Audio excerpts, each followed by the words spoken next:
Jaz mislim, da bi se bilo treba vrniti k temu, da je mir največja vrednota, ki si jo človek lahko zamisli. Veliko je takih projektov, ko gre za mlade ali ko gre za starejše ali ko gre za druge kulture, za bolj ranljive skupine. To vse prinaša Evropa in ta skupni prostor. Program Erasmus+.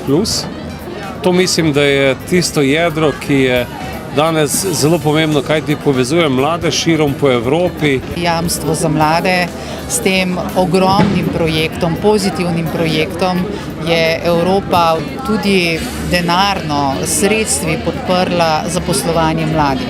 Stavim seveda na naravo, stavim na kvalitetno, lokalno pridelano hrano po vsej Evropi in seveda pravilen odnos do sočloveka in do narave. In to je tisto, kar nas bo ohranilo tudi v prihodnje.